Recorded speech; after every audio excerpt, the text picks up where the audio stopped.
ভোর থেকে রাত আমাদের দিনের প্রতিটি পদক্ষেপ যেন জড়িয়ে গেছে ভ্যাটের জালে। প্রতিদিনের জীবনযাপন আমাদের নিত্য প্রয়োজনীয় পণ্য ও সেবার জন্য গুনতে হচ্ছে ভ্যাটের বাড়তি টাকা। চলুন আমরা জানি কোথায় কোথায় ভ্যাট আমাদের জীবনের অংশ হয়ে উঠেছে। সকাল শুরু হয় দাঁত ব্রাশ করার মধ্য দিয়ে। আমরা যে টুথপেস্ট এবং টুথব্রাশ ব্যবহার করি সেখানেও রয়েছে ভ্যাট।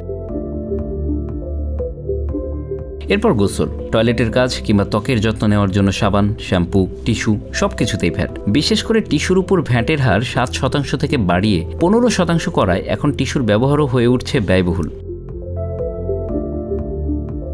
নাস্তার টেবিলে যদি থাকে পাউরুটি, জ্যাম, জেলি কিংবা বিস্কুট, সেখানেও আপনার জন্য অপেক্ষা করছে ভ্যাট। বেকারি পণ্যে ভ্যাট বৃদ্ধির ফলে নাস্তায় খরচ বেড়ে গেছে।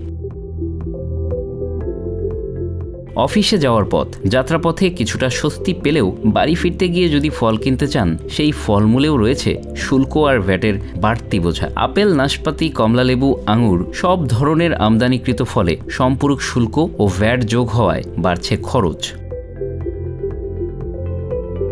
রেস্টুরেন্টে দুপুরের খাবার খেতে গেলেও বিলের সাথে ভ্যাটের বোঝা। 200 টাকার খাবারের বিল এখন 30 টাকা ভ্যাট দিয়ে গুনতে হয়। আর কফি পান করলেও মুক্তি নেই ভ্যাট থেকে। এমনকি বাড়ি ফিরে আত্মীয় স্বজনের সাথে ফোনে কথা বলার সেবাতেও বাড়তি শুল্ক। ব্রডব্যান্ড ইন্টারনেটেও যুক্ত হয়েছে ভ্যাটের হার। ঈদের মৌসুমে পোশাক কেনাকাটার সময়ও ভ্যাটের বোঝা। ব্র্যান্ডেড পোশাকের উপর ভ্যাট 7.5% থেকে বাড়িয়ে 15% করা হয়েছে। রান্নাঘরেও কিচেন টিস্যু সহ আনুষঙ্গিক পণ্য 15% ভ্যাট। ভোক্তারা বলছেন এখন পোশাক কেনা, ফলমূল কেনা সবকিছুতেই অতিরিক্ত টাকা গুনতে হচ্ছে। জীবনযাত্রার খরচ বেড়ে গেছে।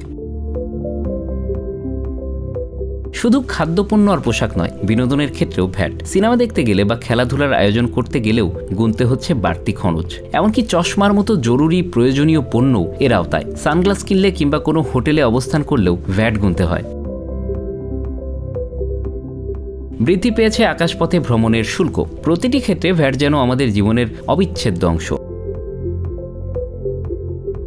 এই ভ্যাটময় জীবনে সাধারণ মানুষের জীবনযাত্রা হয়ে উঠেছে ব্যয়বহুল। নতুন করে ভ্যাটের হার বাড়ানোর ফলে মানুষের দৈনন্দিন জীবনযাপনের চাপ আরও বাড়বে। Bangla affairs news desk.